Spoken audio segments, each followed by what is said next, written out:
Jumpa kembali di Ngulik Alkitab. Saya, Pendeta Mustika Hulu, akan memandu bincang kita di Ngulik Alkitab ini. Kali ini kita akan mengulik Injil Yohanes pasal 4 ayat 46-54. Tema kita, Yesus menyembuhkan anak pegawai istana. Untuk mengulik teks ini telah hadir bersama saya di studio Bapak Pendeta Asigor Sitanggang THD. Pak, apa kabar? Baik, Bu Tika, bagaimana kabarnya? Kabar baik, saya beserta seluruh kru baik-baik. Terima kasih sudah hadir kembali di studio untuk menjelaskan tentang Ngulik Alkitab kepada para pemirsa.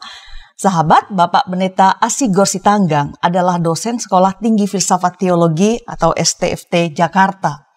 Kita bersyukur beliau berkenan hadir membincang Yohanes ini bagi kita di sela-sela kesibukan beliau. Para sahabat, Ngulik Alkitab ini merupakan sarana bagi kita untuk mendalami kitab suci. Kita melihat apa pesannya dan juga relevansinya dalam kehidupan kita sehari-hari. Dengan senang hati kami mengajak para sahabat, silakan meninggalkan komentar di chatroom yang tersedia atau berinteraksi bersama Pak Pendeta juga yang menjadi narasumber kita. Kita akan mengawali ulikan ini, kita berdoa dipimpin oleh Bapak Pendeta Asigor. Silakan Bapak. Mari kita bersatu dalam doa. Allah yang baik, kami bersyukur untuk hari ini kami boleh hadir bersama-sama di sini untuk mengikuti acara Ngulik Alkitab, membahas Injil Yohanes. Kiranya Engkau memberkati setiap kami dengan pemahaman, sehingga kami boleh memahami firman-Mu, dan kiranya oleh pertolongan Roh Allah kami dimampukan untuk menjadi pelaku-pelaku firman Tuhan dalam kehidupan kami sehari-hari. Demi nama Yesus Kristus kami berdoa dan mengucap syukur. Amin. Amin. Saya akan membaca Injil Yohanes pasal 4 ayat 46-54 dari sini di studio. Silakan para sahabat juga dengan Alkitab masing-masing. Yohanes pasal 4 ayat 46-54 demikian. Maka Yesus kembali lagi ke Kana di Galilea, di mana ia membuat air menjadi anggur. Dan di Kapernaum ada seorang pegawai istana, anaknya sedang sakit. Ketika ia mendengar bahwa Yesus telah datang dari Yudea ke Galilea, pergilah ia kepadanya lalu meminta supaya ia datang dan menyembuhkan anaknya, sebab anaknya itu hampir mati. Maka kata Yesus kepadanya, "Jika kamu tidak melihat tanda dan mukjizat, kamu tidak percaya." Pegawai istana itu berkata kepadanya, "Tuhan, datanglah sebelum anakku mati." Kata Yesus kepadanya, "Pergilah, anakmu hidup." Orang itu percaya akan perkataan yang dikatakan Yesus kepadanya, lalu pergi. Ketika ia masih di tengah jalan, hamba-hambanya telah datang kepadanya dengan kabar bahwa anaknya hidup. Ia bertanya kepada mereka, "Pukul berapa anak itu mulai sembuh?" Jawab mereka, "Kemarin siang pukul 1 demamnya hilang." Maka teringatlah ayah itu bahwa pada saat itulah Yesus berkata kepadanya, "Anakmu hidup." Lalu ia pun percaya, ia dan seluruh keluarganya. Dan itulah tanda kedua yang dibuat Yesus ketika ia pulang dari Yudea ke Galilea. Demikian teks yang akan kita ulik pada kesempatan kali ini. Saya mau langsung ke Pak Pendeta Asigor, narasumber kita.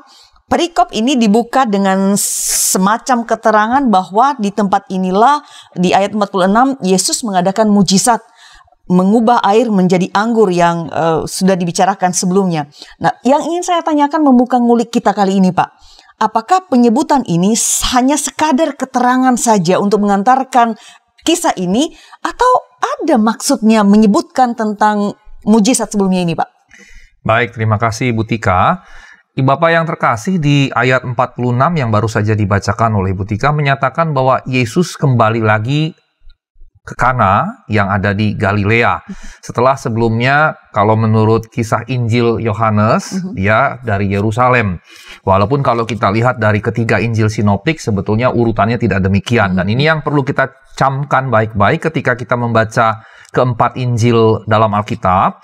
Matius, Markus, dan Lukas adalah Injil sinoptik yang menulis narasi atau pelayanan Yesus dari kata sun dan kemudian optalmos yang berarti penglihatan bersama-sama dan ditulis secara kronologis. Sementara Yohanes tidak ditulis secara kronologis.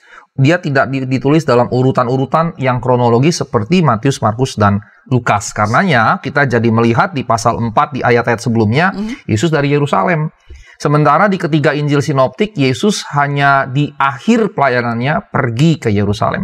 Sementara di Injil Yohanes dia berulang-ulang pulang pergi ke Yerusalem. Dan di sini dikatakan sebelumnya dia dari Yerusalem mengadakan berbagai macam perkara yang ajaib, kemudian dia kembali lagi ke Kana di Galilea.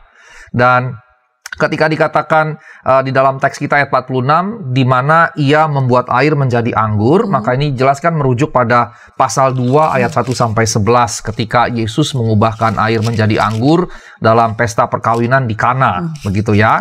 Dan ada dialog yang menarik juga antara Yesus dengan Bunda Maria di situ. Yesus katakan belum tiba waktunya, tapi Bunda Maria katakan kepada para pelayan apa yang dia katakan, dia perintahkan, lakukan itu. Dan itu menjadi semacam sarana bagi Yesus untuk mengadakan mukjizat yang pertama. Nah, mengubahkan air menjadi anggur, yang kalau kita baca dalam dialog Yesus, seakan-akan itu adalah sesuatu yang prematur.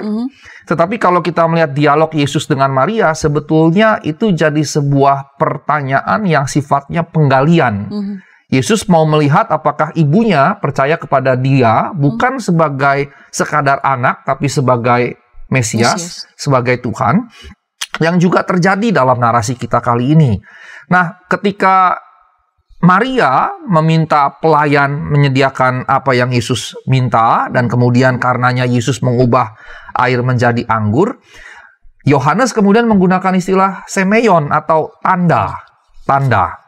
Nah, semeion ini secara harfiah atau secara sintaksis berarti sesuatu yang merujuk pada yang lain. Dia juga bisa diartikan sebagai penunjuk jalan. Misalnya kalau kita ke Jalan Jenderal Sudirman, ada pelang di awal, di ujung jalan satu dengan ujung jalan yang lain, atau mungkin di tengah jalan juga ada pelang Jalan Jenderal Sudirman, maka Jalan Jenderal Sudirmannya bukan pelang itu, tetapi jalannya. Nah, pelangnya itu merujuk pada bahwa ini adalah jalannya. Nah, semeia atau semeion, bentuk tunggalnya semeion, bentuk jamaknya semeia, bisa diartikan juga sebagai selain merujuk pada yang lain, tapi juga penunjuk jalan. Maka, kalau dipahami bahwa semeia berarti sesuatu yang merujuk pada yang lain, maka ketika Yohanes berkata bahwa ini adalah tanda, maka dia punya pesan. Nah, kalau tadi saya katakan bahwa Injil Sinoptik Matius, Markus, Lukas menulisnya secara kronologis, maka Matius, Markus, Lukas juga punya perspektif yang sama dalam hal semeion. Mereka melihat semeion secara negatif. Di Markus misalnya, ketika para pemimpin agama Yahudi meminta Yesus untuk memberikan tanda atau semeion, Yesus menolak ketika diminta untuk memberikan tanda, dan tanda yang diminta sebetulnya tanda dari langit, begitu. Jadi kalau dalam konteks Matius, Markus, dan Lukas, mereka tidak memahami baik mukjizat, kesembuhan, maupun perbuatan-perbuatan ajaib lainnya yang Yesus lakukan sebagai tanda. Berdasarkan narasi yang ditimpali secara negatif oleh Yesus dalam ketiga Injil Sinoptik, maka tanda yang dimaksud adalah sesuatu yang extraordinary, sesuatu yang luar biasa dari langit, begitu. Yang kemudiannya Allah menyatakan diri secara khusus bahwa Yesus adalah Mesias yang diutus oleh Yahweh atau YHWH. Dan karenanya kemudian Yesus menolak. Atau dengan kata lain, sebetulnya bagi Yesus dalam versi Matius, Markus, dan Lukas, semua perbuatan ajaib itu cukup untuk menjelaskan siapa dia, begitu.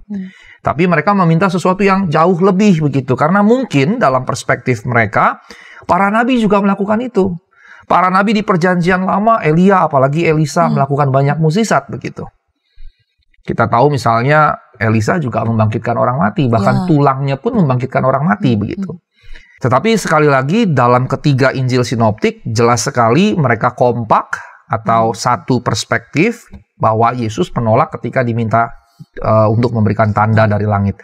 Nah, tanda dari langit ini seperti kurang lebih penyataan luar biasa dari Allah seperti yang Musa alami.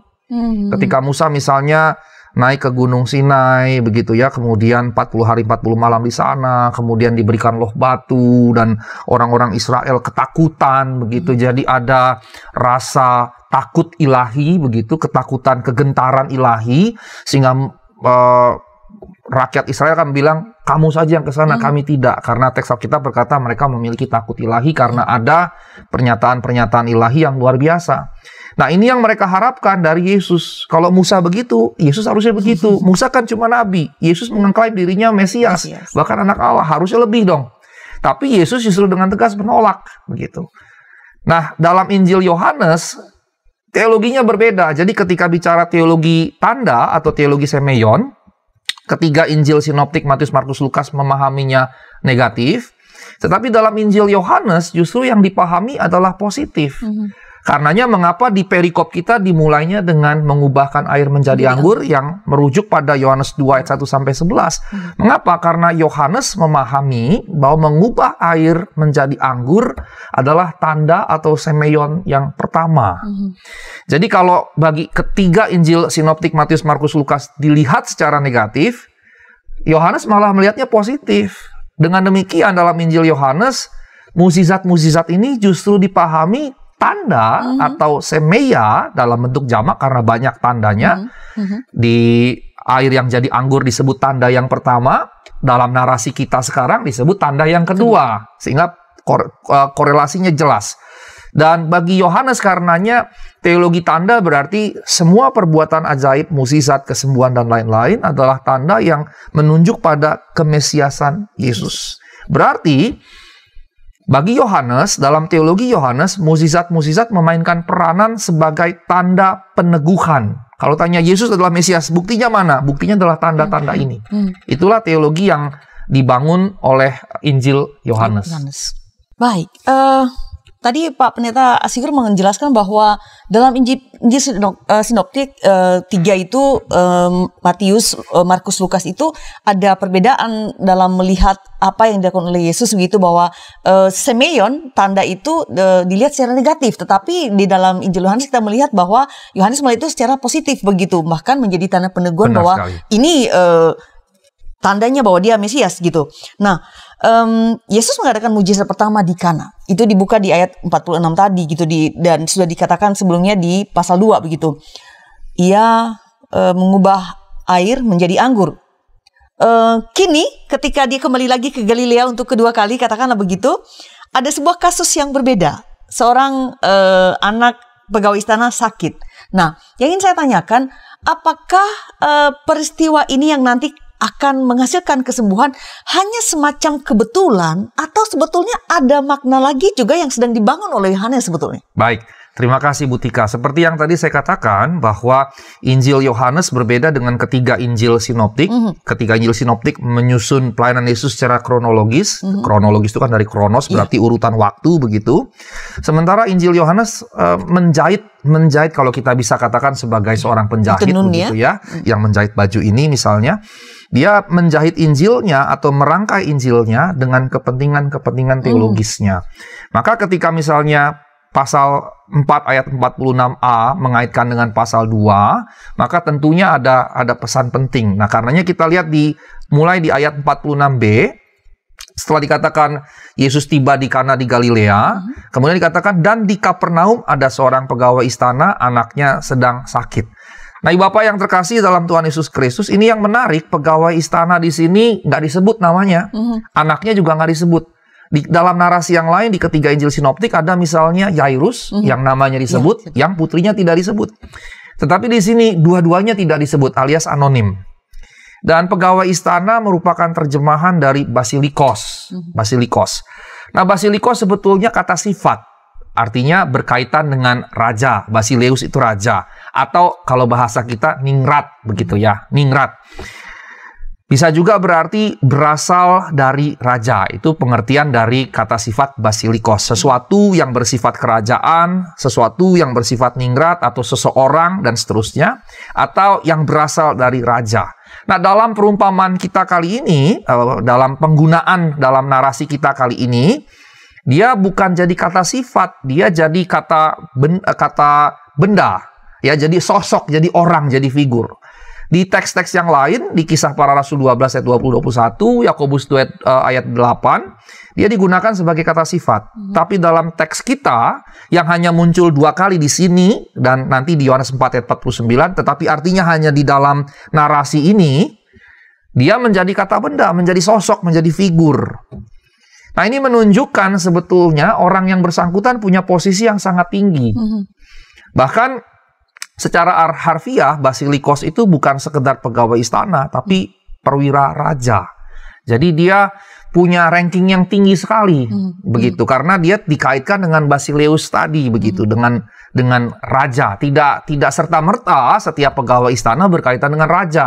Dia bisa saja jadi pengurus rumah tangga, bagian dapur, bagian yang lain-lain, atau prajurit. Tetapi ketika dikatakan Basilikos, ini perwira raja. Jadi dia bekerja langsung kepada raja, begitu. Ini menunjukkan dia punya posisi yang sangat tinggi, ditambah ada informasi dalam teks kita, dia punya hamba-hamba. Bahasa halus Alkitab kita, artinya sebetulnya budak-budak, karena duloi, begitu. Dia punya budak-budak. Dan kalau seorang punya budak, berarti posisinya bukan cuma satu lagi, ini plural gitu ya. Berarti posisinya sangat tinggi. Jadi mengafirmasi posisi dia yang Basilikos tadi dengan dia punya budak-budak. Baik, seorang hamba atau pegawai istana, tapi Pak Pendeta menjelaskan ini seorang perwira begitu, dan dengan mengetahui atau catatan bahwa dia memiliki hamba menunjukkan kedudukan yang tinggi. Saya tertarik untuk mengetahui apakah penulis Injil Yohanes ini sengaja menempatkan tokoh ini yang berkedudukan tinggi ini sebagai orang yang meminta pertolongan Yesus karena maksud tertentu. Tapi penjelasan Pak Pendeta setelah pesan-pesan berikut ini.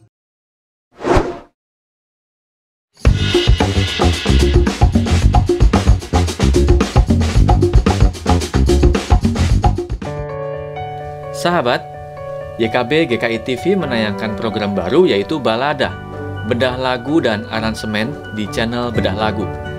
Program ini tayang secara premier 2 minggu sekali setiap hari Sabtu jam 8 malam.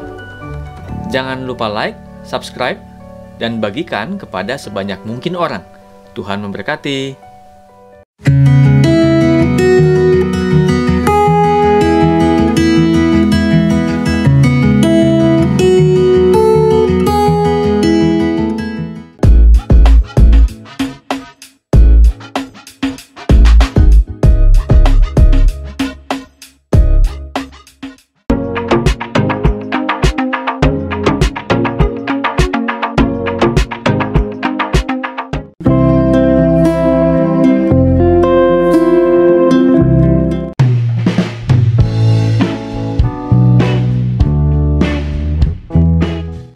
Sahabat, mari dukung pelayanan dan pekabaran Injil melalui YKB dengan membagikan link acara ini kepada sebanyak mungkin orang. Dukungan juga dapat saudara lakukan dengan mentransfer dukungan finansial ke rekening BCA ke nomor 450 305 2990 450 305 2990 atas nama Yayasan Komunikasi Bersama.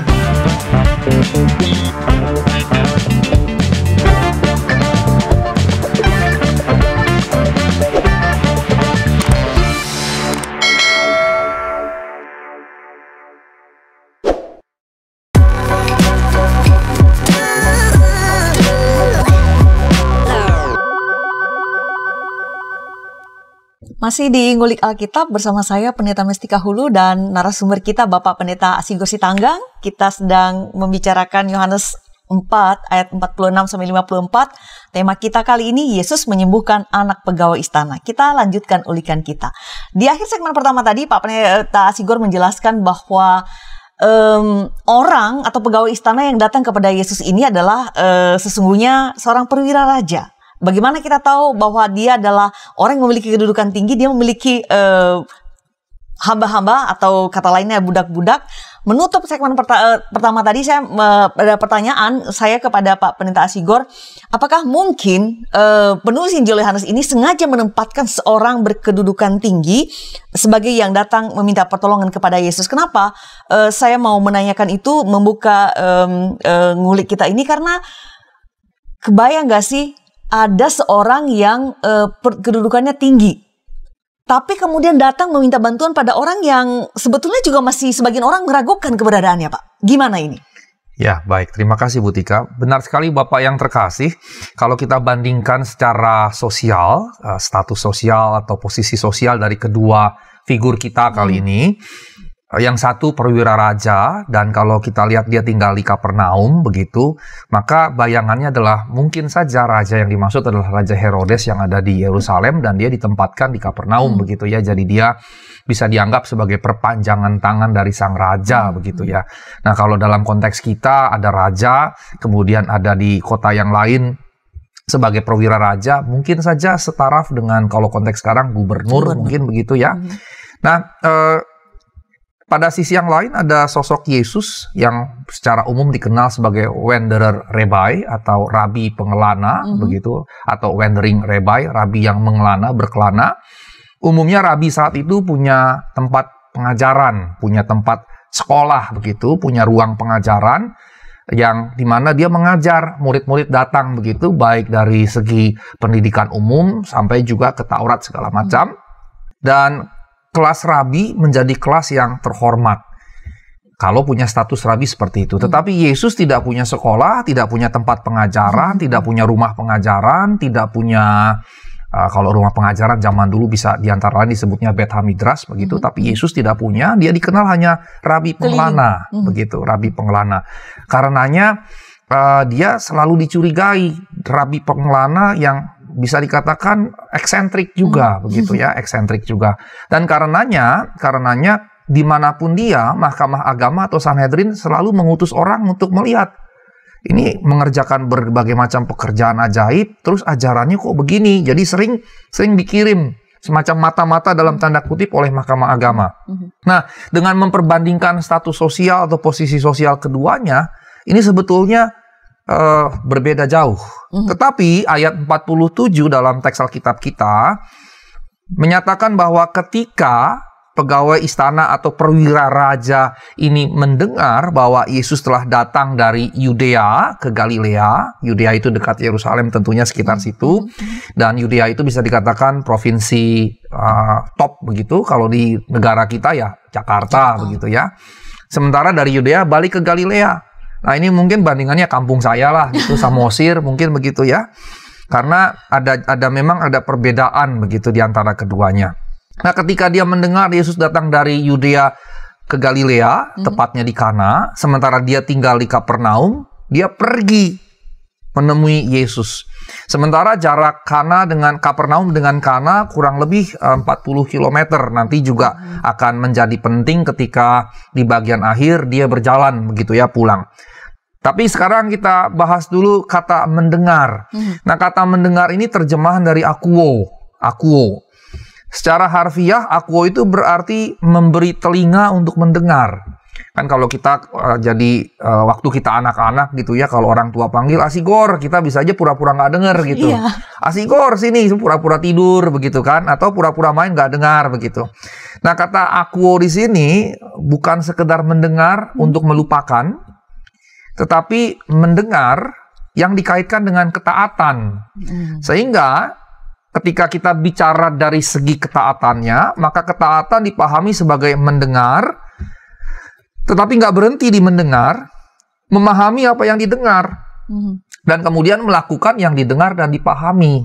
Dan ini juga sama dengan salah seorang bapak gereja yang mengatakan bahwa fides quaerens intellectum, ya, iman mensyaratkan pengertian, menuntut pengertian atau akan membawa kepada pengertian begitu.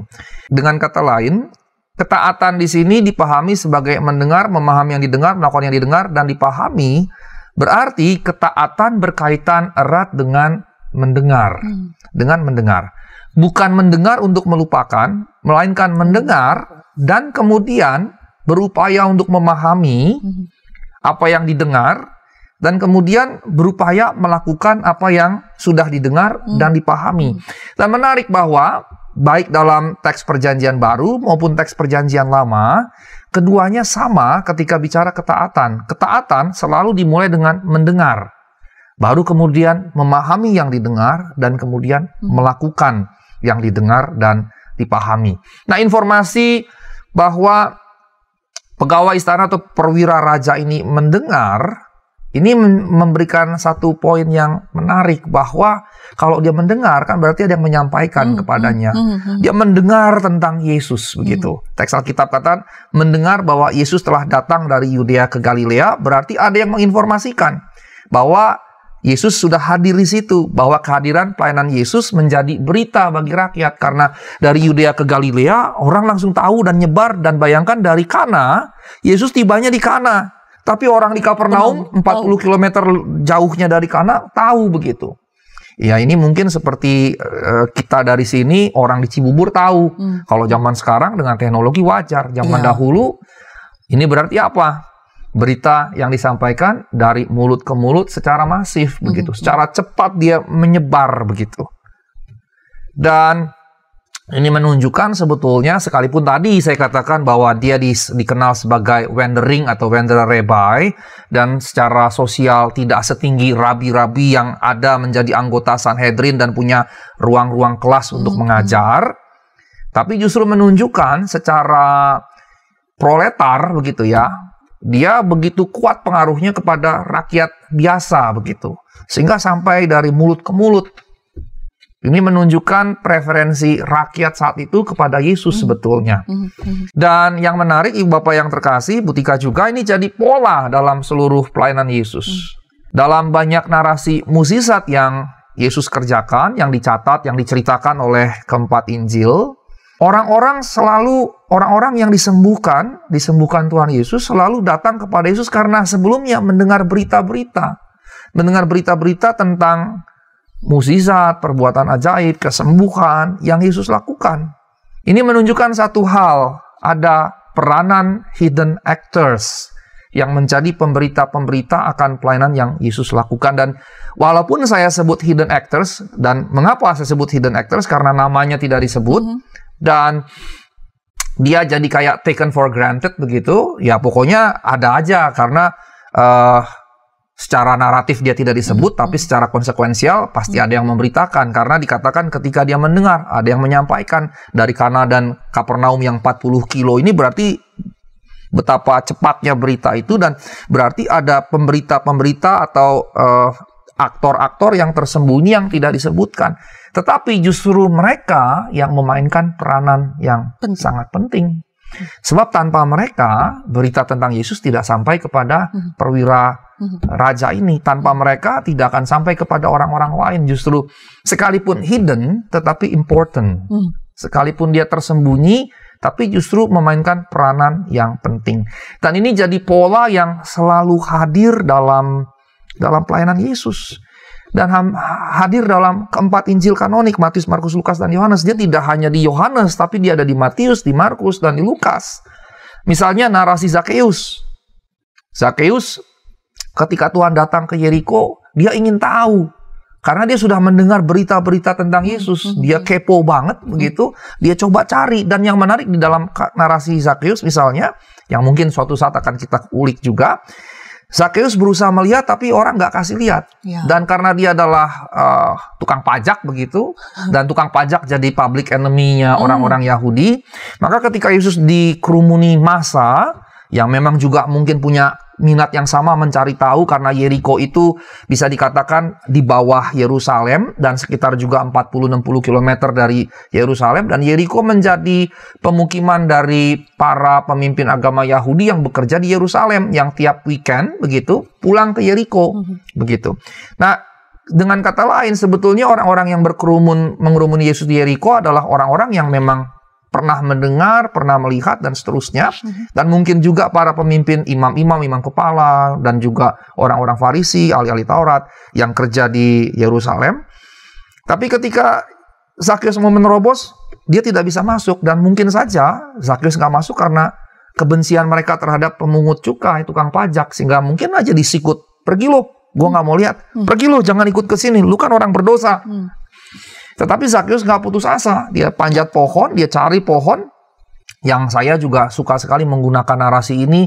Ini jadi gambaran Providentia Dei, pemeliharaan Allah. Karena pohon itu ada di tepi jalan, untuk bisa dipanjat oleh seorang dewasa butuh berapa tahun? Minimal 7-10 tahun untuk dia tumbuh. Dan bayangkan biji pohon itu bisa jatuh tanpa mati terinjak orang, kuda atau kereta kuda, dan kemudian tumbuh. Dan ketika dia bertunas, itu pun tidak dilindas kereta segala macam. Dan sampai dia beranjak sampai cukup besar untuk bisa dinaiki oleh seorang Zakeus. Berarti belasan tahun sebelumnya ketika dia tumbuh, sudah ada tujuan ilahi bahwa pohon ini nanti akan digunakan oleh Zakeus untuk Zakeus berjumpa dengan Tuhan. Inilah yang saya sebut kemudian Providentia Dei begitu. Tetapi walaupun dia Providentia Dei, Allah yang menyediakan, Zakeus tetap harus naik ke atas. Dan Zakeus dengan kerinduannya berjumpa dengan Tuhan, dia naik ke atas. Dan ketika dia naik ke atas, dia berjumpa dengan Tuhan. Tapi poin tentang narasi Zakeus adalah karena dia telah mendengar juga berita-berita tentang Tuhan Yesus. Begitu juga dengan narasi perempuan pendarahan, dengan Yairus yang anaknya hampir mati. Dalam narasi perempuan pendarahan juga begitu. Dia ingin ketemu Tuhan karena dia mendengar banyak berita bahwa Tuhan menyembuhkan begini. Nah, kita menyatakan dia 12 tahun pendarahan, bayangkan saja. Dan pendarahan seorang perempuan menurut imamat membuat seorang perempuan najis. Dan bayangkan 12 tahun dia menjadi najis. Dan orang yang najis dia harus disingkirkan dari masyarakatnya gitu. Karena dia harus menyingkirkan membuat diri. orang lain najis juga nanti. Karena membuat orang lain dan benda-benda yang tersentuh juga najis. Dan benda yang tersentuh kalau tersentuh orang lain juga jadi najis. Bayangkan betapa beratnya begitu. Dan Alkitab katakan dia pergi ke tabib A, B, C, tidak sembuh, malah jadi miskin. Karena harus bayar begitu kan. Dan kebanyakan kan juga gitu ya, tabib-tabib dukun-dukun zaman now begitu kan, kita datang, yang ada kita bisa menghabiskan duit. Kesembuhan belum tentu terjadi, bahkan kebanyakan tidak terjadi. Dan dia jadi jatuh miskin, dia sakit tambah parah, secara sosial dia terbuang. Bayangkan mengerikannya keadaannya begitu. Tapi ketika dia mendengar berita-berita tentang Yesus, ada pengharapan muncul. Seandainya tidak ada berita itu, maka tidak akan muncul pengharapan. Nah, ketika muncul pengharapan, dia ingin bertemu dengan Tuhan. Dan berita-berita itu membuat Alkitab berkata begini. Dia berkata bahwa asal kujamah saja jubahnya, dia pasti sembuh. Jadi dengan kata lain, berita-berita yang disampaikan oleh hidden actors ini justru menimbulkan pengharapan bagi si perempuan pendarahan. Dan kemudiannya dia memang sembuh dan mendapatkan lawatan ilahi begitu. Sehingga dua tokoh yang saya jadikan contoh yang sempat saya jelaskan sedikit panjang, mewakili berbagai macam lagi kisah narasi Tuhan mengadakan mukjizat, di mana mereka pertama-tama mendengar berita tentang Yesus dari banyak orang yang menjadi hidden actors, hidden but important actors. Dan karenanya ini bukan gaya penulisan Yohanes karena dia hadir di keempat Injil. Ini berarti adalah memang gaya pelayanan Yesus, dan ini berarti menunjukkan adanya aspek Yesus historis dalam narasi ini. Karena sekalipun kita tentunya sadar betul bahwa Matius, Markus, Lukas, dan Yohanes menulis dengan gayanya masing-masing sesuai dengan karakter, latar belakang, budaya masing-masing yang bisa menghasilkan hal-hal yang berbeda begitu. Tetapi ketika berbicara tentang pokok ini, keempat-empatnya menghadirkan peranan hidden actors tadi begitu. Dan ini berarti inilah aspek Yesus historis dalam narasi ini. Baik.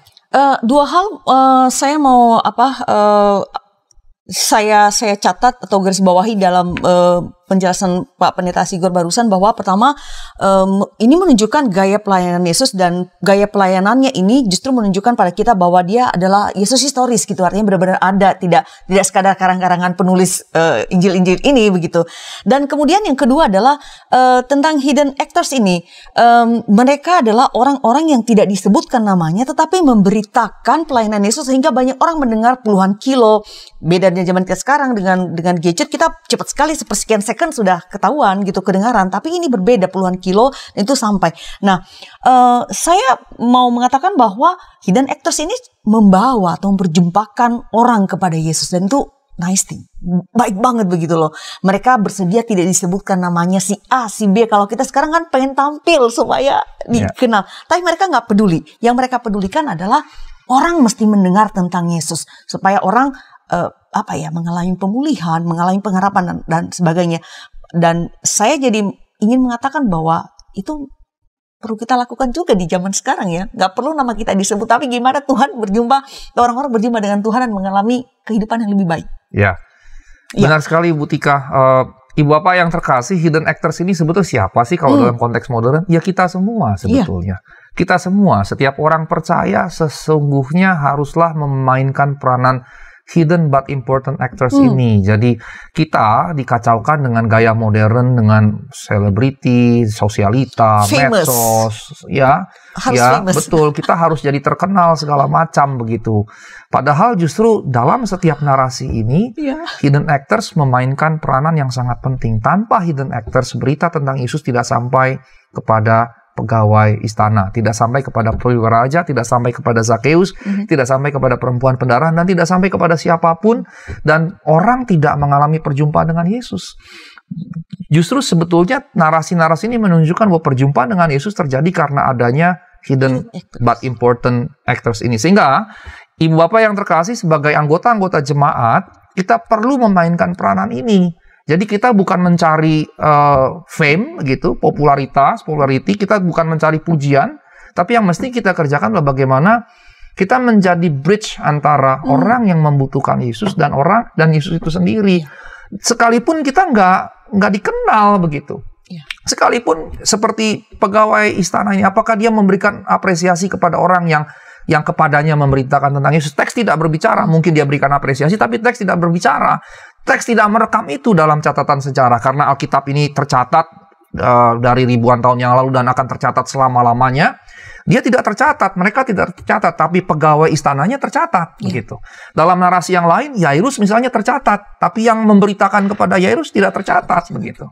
Paling nanti kalau kita ketemu mereka di surga, kita tanya, siapa sih yang ngasih tahu Om Yairus dulu kan? Siapa sih yang ngasih tahu? Tapi kembali kepada kita sekalian, kita mesti memainkan peranan-peranan ini, karena mungkin sekali ada orang-orang yang membutuhkan pertolongan, dan mungkin Tuhan justru hendak menggunakan kita dalam apapun begitu. Sebagai hidden actors. Little good things begitu. Kadang-kadang kita mengabaikan little good things, padahal little good things justru bisa berdampak besar begitu.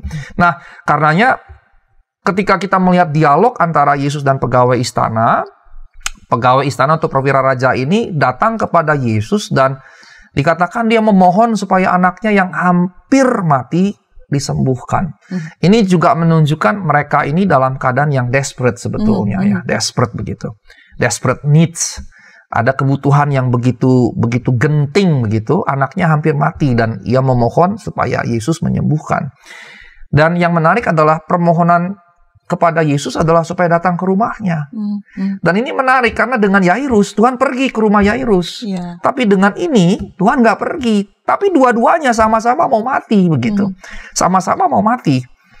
Dan Yesus berkata kepadanya ketika dia mohon datang ke rumahnya, Yesus bilang, jika kamu tidak melihat tanda dan mukjizat, kamu tidak percaya. Nah, tanda di sini berarti berkaitan dengan yang tadi, yang ayat yang 46 tadi di awal, bahwa dikaitkan dengan tanda air yang diubahkan menjadi anggur. Tanda yang merupakan terjemahan dari semeion di sini ternyata berbentuk jamak. Artinya kalau semeion itu tunggal, jamaknya semeia, maksudnya apa? Maksudnya berarti dia sudah melihat banyak tanda. Begitu juga dengan mukjizat. Mukjizat ini merupakan terjemahan dari teras, tapi bukan dalam pengertian teras bahasa Indonesia ya. Nggak ada hubungannya sama sekali ternyata. Bisa sama tapi nggak ada hubungannya. Dan ini juga bentuknya jamak.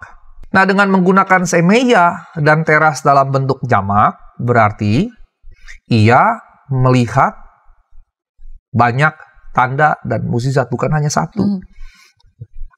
Nah, kata melihat ini terjemahan dari horao. Horao itu bukan sekedar melihat. Horao itu menyaksikan dengan penuh cermat, alias mencermati, betul-betul mencermati. Dan ini menjadi wajar, dia kan perwira. Nggak mungkin lah perwira raja seorang yang bodoh begitu kan. Asal aja ya. Ini menunjukkan sebetulnya intelektualitas yang bersangkutan di sini. Dia bukan sekedar melihat, menyaksikan penuh cermat dan mencermati, dan berkaitan dengan yang banyak tadi, semeia dan teras tadi yang bentuk jamak, terus ditambah dengan mencermati, berarti setiap tanda itu dia pelajari, dia amati begitu. Itu yang terjadi dengan perwira raja ini. Dengan kata lain, ketika Yesus berkata, jika kamu tidak melihat tanda dan mukjizat, kamu tidak percaya. Ini kan berarti dia sudah lihat banyak tanda, dia sudah lihat banyak mukjizat, kemudian dia percaya. Tuhan bilang, kalau nggak lihat itu, kamu nggak percaya. Nah, waktu Yesus ngomong begini, ketika Yesus menyatakan pegawai istana ini percaya kepada Yesus dan kemudian menyampaikannya, berarti Yesus mau mengatakan, pegawai istana ini memang percaya kepada Yesus. Tetapi percaya karena ada tanda-tanda dan mukjizat-mukjizat yang telah dia amati. Dan karenanya dia memohon kepada Yesus. Karena dia telah mengetahui, dia telah melihat kesaksian-kesaksian. Dia bisa dikatakan melakukan examination terhadap kesaksian-kesaksian, bukti-bukti. Ini jangan-jangan palsu nih, jangan-jangan berlebihan nih, jangan-jangan ngaco, dan seterusnya. Dia melakukan eksaminasi terhadap apa yang disampaikan kepadanya, melihat kesaksian-kesaksian, bukti-bukti dari orang-orang yang telah mengalami mukjizat-mukjizat dari Yesus. Dan mukjizat-mukjizat yang disebut oleh Tuhan mungkin merujuk pertama-tama pada air yang diubahkan menjadi anggur di Kana, yang disebut tanda yang pertama, atau juga kesaksian-kesaksian yang ajaib di Yerusalem yang disebutkan di ayat 45 di perikop sebelumnya. Jadi mungkin merujuk pada dua hal ini. Kamu udah lihat dua hal ini nih, makanya kamu percaya. Begitu. Baik, kita akan lanjutkan percakapan kita mengenai Yesus menyembuhkan anak pegawai istana ini setelah pesan-pesan berikut ini. Halo sahabat YKB, kami mengucapkan terima kasih Anda sudah menjadi mitra pekabaran Injil di channel YKB GKI TV. Untuk mempermudah Anda berlangganan dan menyaksikan program Ngulik Alkitab, maka pada bulan Oktober 2021 ini kami akan membuat channel Bible Study. Channel ini nantinya khusus diisi program pengajaran dan pendalaman Alkitab. Channel Bible Study bisa Anda cari pada kolom channel YKB GKI TV. Diingat ya sahabat, per Oktober 2021, Ngulik Alkitab tayang setiap Selasa pukul 8 malam di channel Bible Study. So, jangan lupa subscribe dan tekan tanda lonceng untuk mendapatkan informasi terbaru seputar program Ngulik Alkitab di channel Bible Study.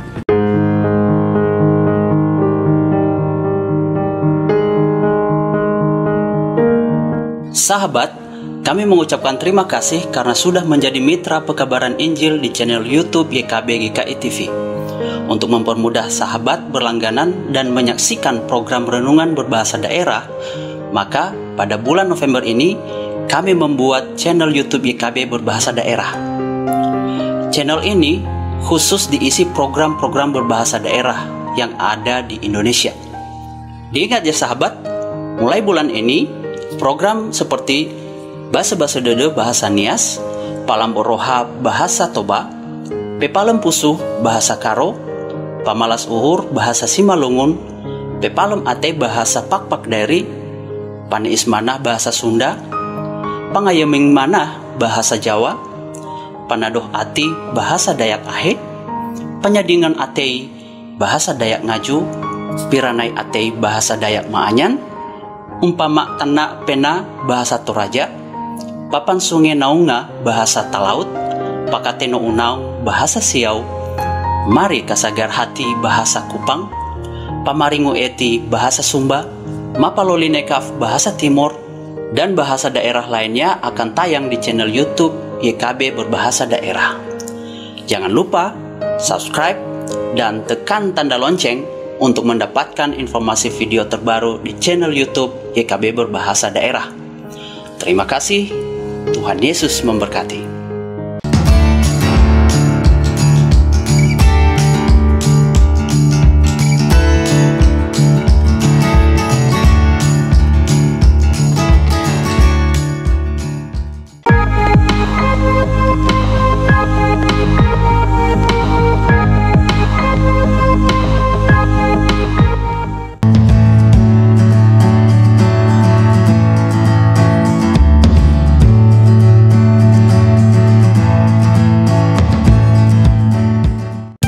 Sahabat, mari dukung pelayanan dan pekabaran Injil melalui YKB dengan membagikan link acara ini kepada sebanyak mungkin orang.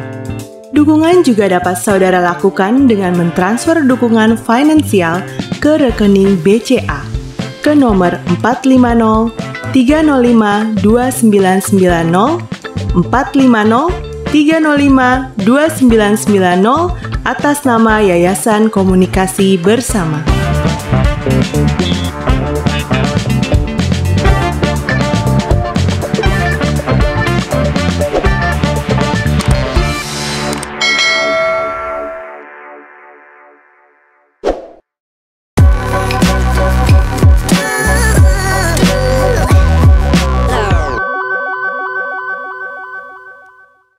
Terima kasih sahabat, masih bersama kami di Ngulik Alkitab. Saya Pendeta Mestika Hulu dan narasumber kita Bapak Pendeta Asigor Sitanggang.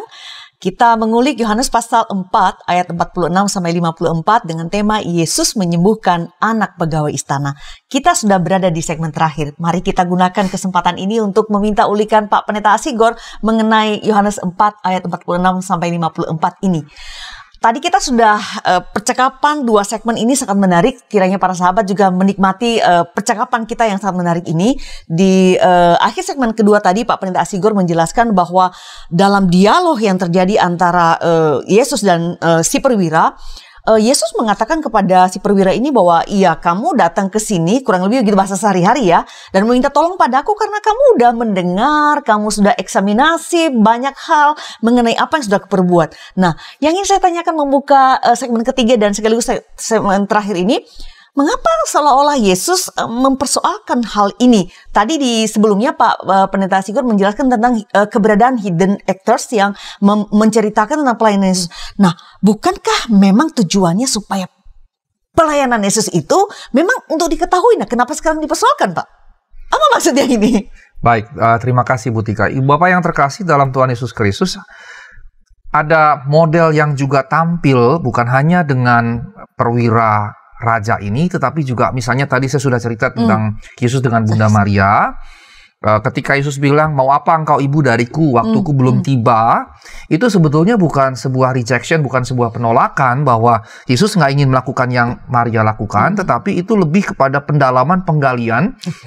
Apakah Bunda Maria percaya kepada Yesus hanya sekedar bahwa dia adalah anak sulungnya, anak yang pertama, karena teks Alkitab Markus 6 ayat 33 mengatakan bahwa Yesus punya 4 adik laki-laki dan juga ada adik-adik perempuan. Apakah trust yang Maria miliki sebagai ibu kepada Yesus, atau Maria memang meyakini bahwa Yesus adalah Tuhan Mesias, seperti yang dikatakan oleh Gabriel, malaikat Gabriel kepada Maria begitu. Nah, contoh yang berikutnya juga adalah ketika ribuan orang yang mendapat makan roti secara mukjizat itu, 5 roti 2 ekor ikan itu. Kemudian mereka mengikuti Yesus. Yesus bilang, kamu kan ikut aku bukan karena percaya, karena kamu sudah makan begitu. Nah, ini jadi menarik begitu. Mengapa orang datang, Yesus seperti menolak. Tetapi sebetulnya bukan begitu. Di contoh yang lain misalnya di Injil Markus, Yesus dikatakan memberikan perumpamaan dan supaya orang yang mendengarnya tidak percaya. Padahal sebetulnya bukan itu yang dimaksud. Yesus memberikan perumpamaan sebetulnya untuk gini. Kalau lu mau tahu, lu ikut gua. Gua jelasin lebih jauh. Tapi kalau lu nggak mau tahu, ya udah. Dan itu jadi semacam proses seleksi alamiah yang Yesus lakukan. Dan ini jadi, kalau dalam bahasa saya, pernyataan pendalaman atau penggalian. Yesus mau gali kepada orang banyak, kamu mau ikut aku itu gara-gara makanan atau gara-gara memang aku adalah Tuhan. Ketika mereka pergi, Tuhan nanya kepada para rasul, apakah kalian juga akan pergi seperti mereka? Nah, terus mewakil teman-teman, tidak Tuhan, kami tidak meninggalkan engkau. Kami udah ninggalin semuanya kok. Ngapain lagi kami ninggalin engkau? Kami udah ninggalin semua untuk engkau. Kepada Maria, Tuhan berkata begitu, dan Maria berkata kepada pelayan, apa yang Yesus minta, lakukan. Nah, di sini juga kurang lebih seperti itu. Waktu Tuhan bilang, kalau kamu nggak lihat tanda dan mukjizat, kamu nggak akan percaya. Tuhan mau seperti mendalami atau menggali orang yang bersangkutan. Jadi Yesus mau membawa orang tersebut untuk mendalami dirinya sendiri. Sama seperti yang tadi makan roti secara mukjizat, ikut Yesus cuma karena itu. Bahkan mereka karena Yesus secara ajaib memberi makan begitu banyak orang, mereka ingin jadikan Yesus raja.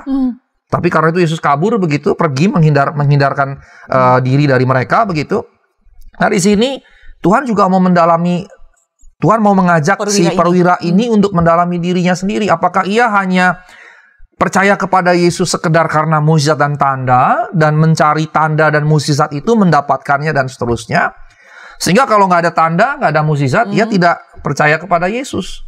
Yang zaman now juga banyak orang begitu kan, datang kepada Yesus supaya dapat berkat, Sukses. dapat kesuksesan, keberhasilan, kadang-kadang dapat jodoh juga. Kemudian dapat kesembuhan dan lain-lain begitu ya. Zaman now juga banyak orang yang datang kepada Tuhan bukan karena dia adalah Tuhan dan Allah, tapi karena sesuatu yang dia bisa dapatkan dari situ.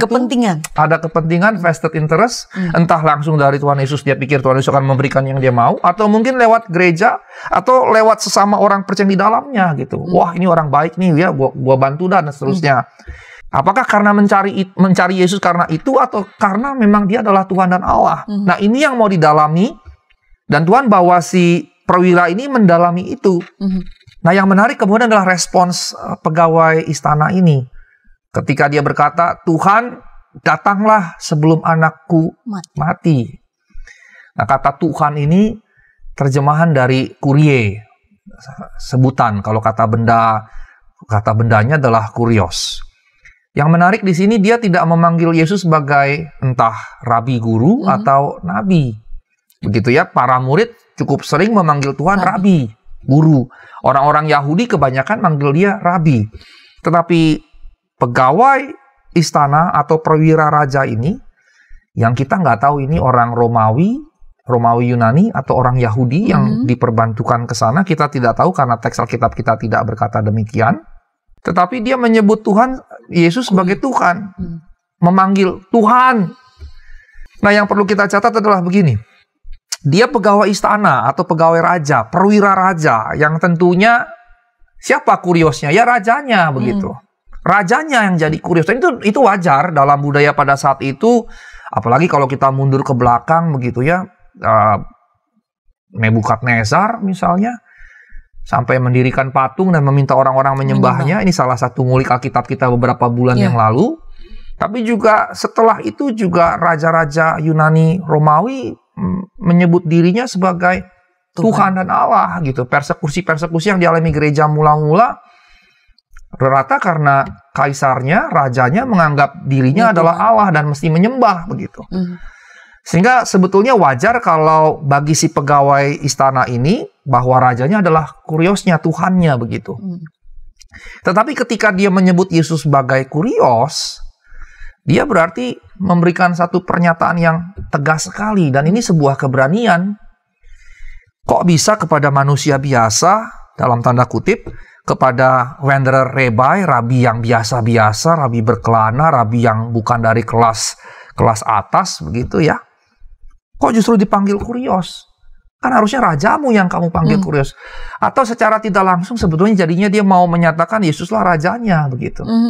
Tuhan dan Raja, begitu.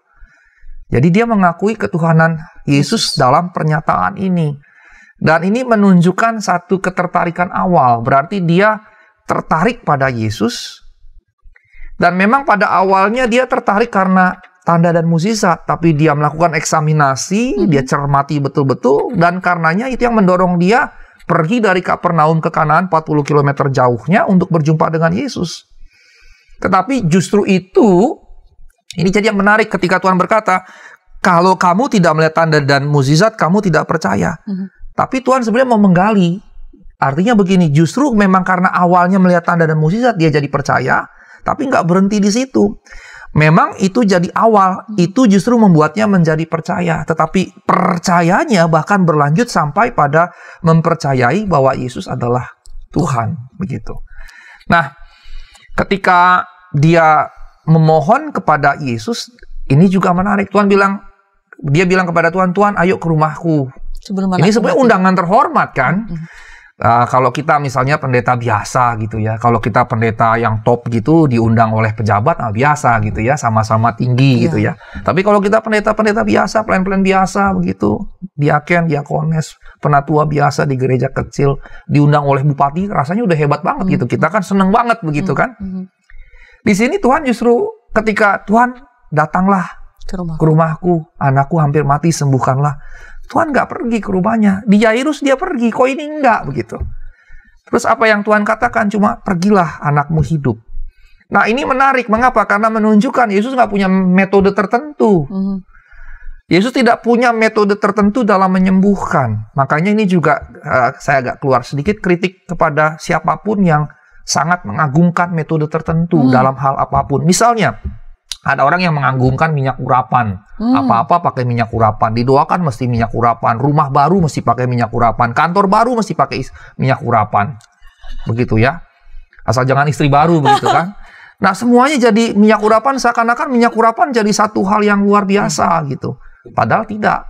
Di sini jelas ditunjukkan Yesus tidak punya metode tertentu dalam menyembuhkan ataupun melakukan perkara-perkara ajaib lainnya. Dia tidak bergantung pada metode atau benda apapun.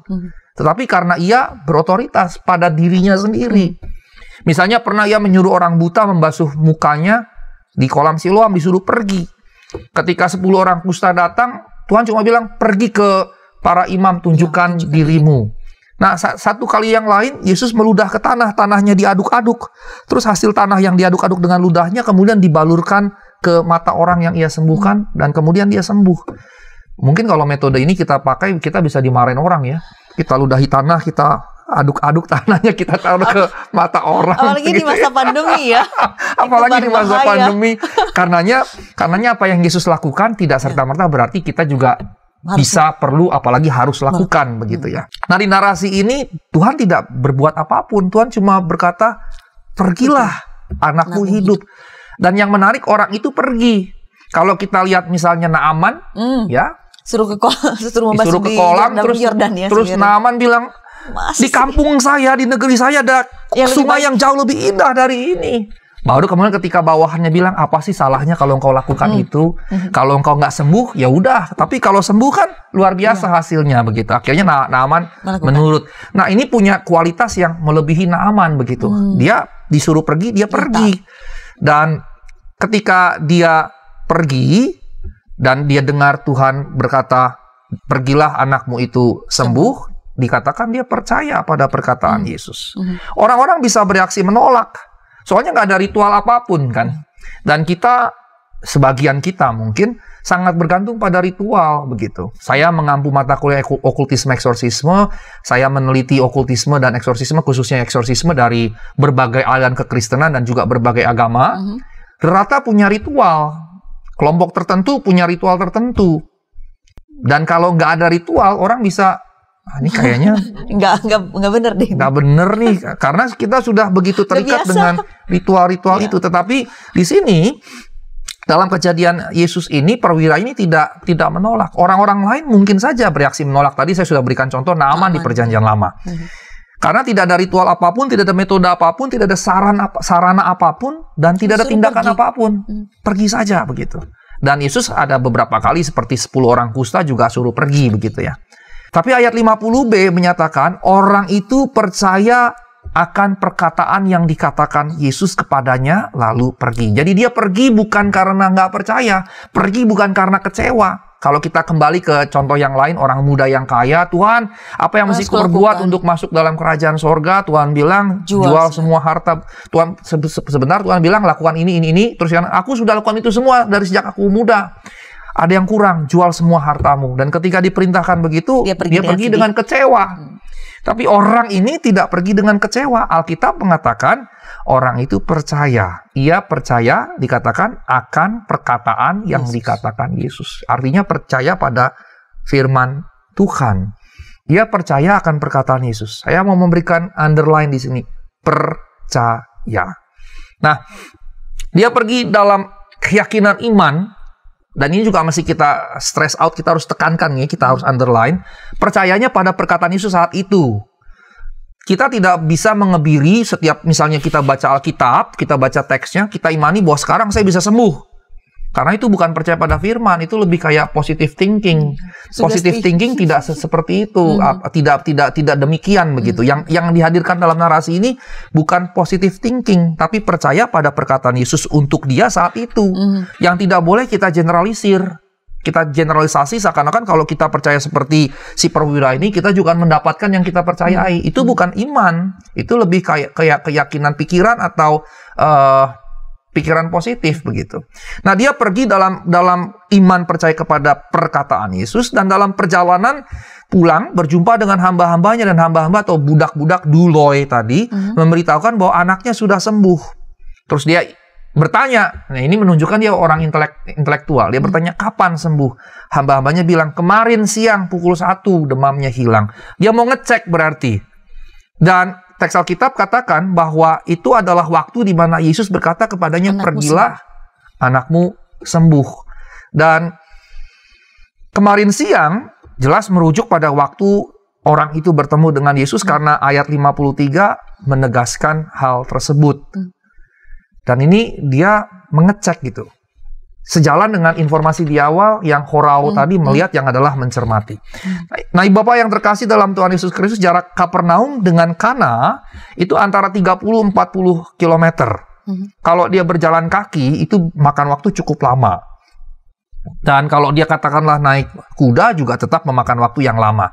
Dan kalau perjumpaan di sini jam 1 siang, mungkin saja dia menginap, baru besoknya dia jalan, dan di pertengahan jalan dia bertemu dengan hamba-hambanya ini.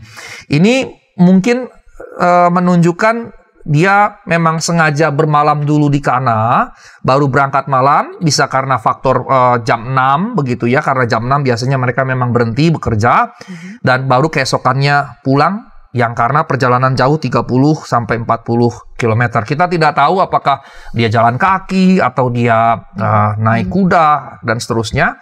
Tetapi menunjukkan bahwa pegawai istana itu benar-benar yakin Yesus dapat menyembuhkan anaknya. Dan ketika dia bandingkan kapan dia sembuh dan kapan Tuhan Yesus ngomong, dia melihat ini klop dan dia jadi cocok, dan ini menjadi momen yang penting sekali bagi perwira raja ini. Baik, menarik melihat bahwa perwira ini yang punya kedudukan tinggi, dia juga cerdas, intelektual begitu, punya hamba-hamba juga, bahwa dia kemudian dari yang mendengar kata orang, lalu dia percaya kepada Yesus, bahkan mengaku Yesus sebagai kurir atau Tuhan begitu.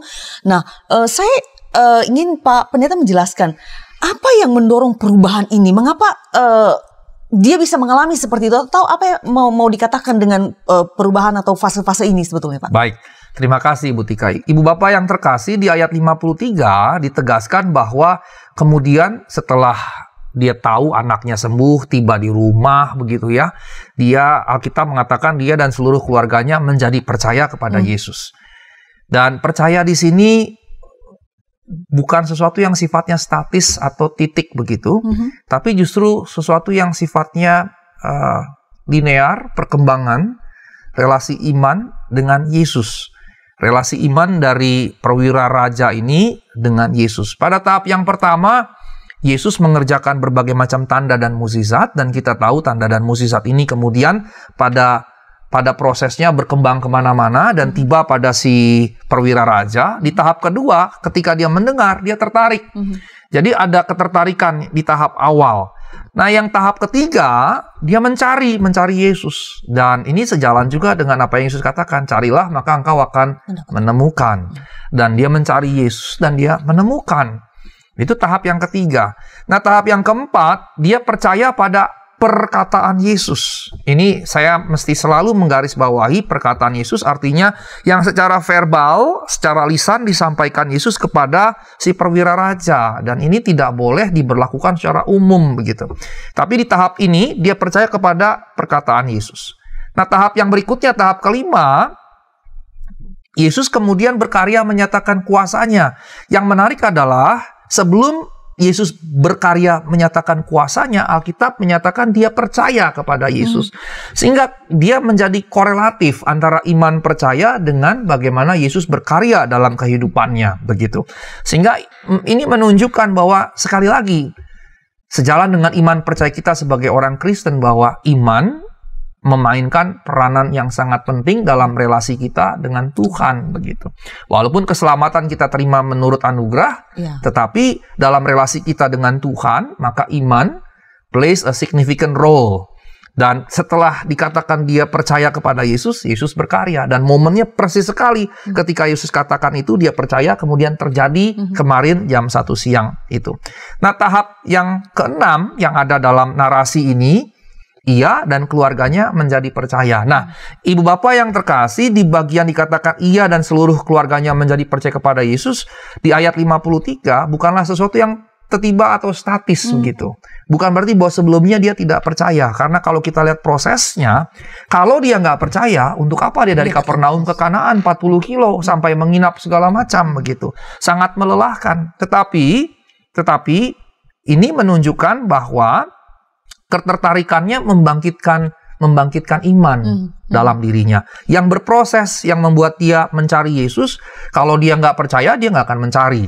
Kemudian berproses pada perkataan Yesus.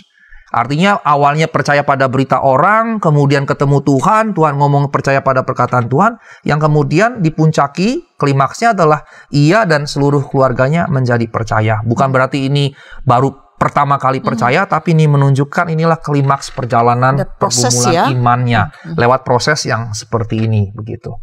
Nah, sebagai epilog, Bu Tika, di ayat 54 atau penutup di ayat 54 dikatakan itulah tanda kedua yang Yesus lakukan di Kana.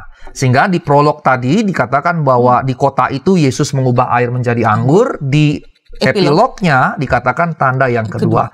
Dan ini sejalan dengan apa yang saya sebutkan di bagian awal, penggunaan istilah semeion, yang menunjukkan inilah konstruksi berpikir teologisnya Yohanes, bahwa penggunaan istilah semeion di sini menegaskan sekali lagi bagaimana Yohanes memahami istilah semeion, yaitu tanda yang merujuk kepada kemesiasan Yesus. Karenanya mukjizat, perbuatan ajaib adalah tanda yang meneguhkan kemesiasan Yesus, bahwa Yesus adalah Mesias. Tetapi dalam teks ini, jadi ketika saya jelaskan tentang semeion dalam Yohanes, kemudian di Yohanes 2 muncul yang pertama, di Yohanes yang pasal 4 muncul semeion yang kedua, penekanannya naik. Dia jadi naik progresif begitu. Di sini semeion bukan hanya menunjukkan kemesiasan Yesus, tetapi juga tanda untuk meneguhkan ketuhanan Yesus seperti pengakuan pegawai raja tadi. Sehingga kalau ditanya, lalu pusat dari narasi ini apa? Bukan kesembuhan dari hampir mati tadi, sakit yang hampir mati, tapi pada pengakuan pegawai raja. Ini yang menjadi pusat dari narasi ini. Baik. Ulikan yang sangat menarik, tapi bagaimanapun juga kita dibatasi oleh waktu. Jadi di penghujung ngulik Alkitab kali ini, Pak Pendeta Sigor, apa yang perlu diketahui oleh pemirsa dengan tadi Bapak sudah mengatakan barusan bahwa pengakuan ini penting sekali. Nah, apa yang patut dilihat dan digarisbawahi setelah dilakukan oleh para pemirsa ngulik Alkitab yang sedang menyaksikan kita saat ini ketika mereka membaca atau mendengarkan Yohanes 4 ayat 46 sampai 54 ini. Baik, terima kasih Bu Tika. Ibu Bapak yang terkasih, pertama, memang dalam Alkitab ada orang-orang yang mengalami mukjizat, ya, menerima perbuatan-perbuatan ajaib, lawatan-lawatan ajaib dari Tuhan, bahkan dibangkitkan dari kematian. Lazarus, anak janda miskin di Nain, dan juga putri Yairus yang tadi saya sudah singgung beberapa kali. Tetapi semua perbuatan ajaib itu tidak bersifat dan bertujuan monolitik atau tunggal. Artinya kalau perwira raja disembuhkan, Zakheus misalnya dijumpai oleh Tuhan, Lazarus dibangkitkan dari kematian, perempuan pendarahan disembuhkan, maka semua perbuatan ajaib itu bukan hanya bagi si A, si B, si C ini, bukan hanya bagi Yairus dan putrinya, perwira raja dengan anaknya, janda di Nain dengan anaknya, dan bukan hanya bagi mereka semata wayang tadi. Itu hanyalah salah satu tujuan dan bahkan bukan tujuan mayor sebetulnya. Bukan tujuan mayor, dia hanya salah satu tujuan dan bukan tujuan mayor. Walaupun dia menjadi pemantik atau pemula yang memunculkan perbuatan ajaib ini. Tetapi lebih besar dari sekedar si A, si B, si C sembuh, mendapatkan lawatan atau bahkan dibangkitkan dari kematian. Tujuan kedua adalah menjadi kesaksian bagi orang-orang lain. Dalam kasus pegawai raja ini, ya bukan hanya bagi si pegawai raja, tapi juga bagi keluarganya. Dan kita lihat tadi hamba-hambanya pun datang membawa berita anaknya sudah sembuh. Dan dia bertanya kapan kemarin, dan dia katakan, oh berarti pada saat Yesus menyatakannya, sehingga hamba-hambanya pun melihat kesaksian ini begitu. Dalam banyak narasi keempat Injil yang lain, audiens yang lain yang hadir juga termasuk di dalamnya, terlibat di dalam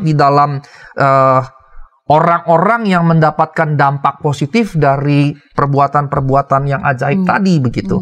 Misalnya ketika danau yang mengamuk itu diredakan, Alkitab di bagian ayat terakhirnya dalam perikop itu dikatakan semua orang yang ada di situ menjadi takut, takjub dan memuliakan Allah begitu. Ya, jadi berdampak pada orang-orang yang hadir. Begitu juga Lazarus ketika dibangkitkan dari kematian, itu berdampak luar biasa bagi audiens yang hadir begitu. Nah, karenanya dia memuncak pada tujuan ketiga, tujuan terutama. Bahwa mukjizat dan semua perbuatan ajaib yang Yesus lakukan adalah tanda yang menunjukkan kemesiasan Tuhan, bahkan ketuhanan atau keilahian Yesus. Dan inilah sebetulnya core, inti dari semua perbuatan ajaib itu. Dan ini menjadi sebetulnya semacam dorongan bagi kita sekalian untuk tidak mencari Tuhan demi tanda-tanda, tidak mencari Tuhan demi mukjizat-mukjizat. Poin atau inti dari narasi ini adalah ketuhanan Yesus, bukan mukjizat yang dialami si perwira. Tuhan mungkin saja mengerjakan perkara yang ajaib, kita disembuhkan dari sakit penyakit oleh penanganan medis dan lain-lain, tapi tujuan utamanya adalah sebetulnya bukan hal-hal yang seperti itu. Tujuan utamanya adalah bagaimana kemudiannya Allah di dalam Tuhan kita Yesus Kristus dipermuliakan. Dan itu seharusnya menjadi tujuan kehidupan setiap kita. Soli Deo Gloria. Kira-kira demikian. Baik, saya mau menyampaikan saya kira satu hal saja dari apa yang disampaikan menutup ngulik kita kali ini. Tadi Pak Pendeta sudah menyampaikannya dan saya ingin menyampaikannya kembali bahwa mari kita menjadi semacam hidden actors untuk membawa orang, memperjumpakan orang pada Tuhan, sehingga seperti yang terjadi pada perwira raja ini, dengan keberadaan kita, dengan peran kita yang sebagai hidden actors itu, kita membawa orang mengaku bahwa Tuhan itu, Yesus itu adalah Tuhan. Sehingga mereka juga boleh kemudian menyebarluaskan berita tentang siapa Tuhan kepada orang yang mereka temui di sepanjang perjalanan kehidupan mereka. Terima kasih Pak Pendeta Hasigor untuk penjelasan yang luar biasa di kesempatan ngulik kali ini. Kiranya menjadi berkat bagi para pemirsa sekalian. Sahabat, tunda sudah jumpa kita dalam ngulik Alkitab. Episode ini Yohanes 4 ayat 46 sampai 54 tentang Yesus menyembuhkan anak pegawai istana. Kiranya menjadi berkat bagi para sahabat sekalian. Terima kasih untuk dukungan Anda, baik like ataupun membagikan link ngulik Alkitab ini kepada banyak orang, seperti juga yang dilakukan oleh para hidden actors lainnya, agar menjadi berkat. Dan jangan lupa untuk melakukan subscribe di channel Bible Study supaya mendapatkan update-update terbaru dari kami di dari Ngulik Alkitab. Sampai jumpa di episode yang akan datang, dan kita akhiri dengan doa oleh Bapak Pendeta Hasigor. Silakan Bapak. Baik, mari kita bersatu dalam doa. Terima kasih kami sampaikan kepadamu ya Allah dalam Kristus Yesus Tuhan kami, untuk apa yang kami pelajari pada hari ini. Kiranya kami boleh dicerahkan, tetapi juga dimampukan oleh Roh Allah untuk melakukan apa yang kami dengarkan. Berkati setiap kami, berkati juga Ibu Pendeta Mestika dan juga semua kru di GKI TV maupun juga di Yayasan YKB ini.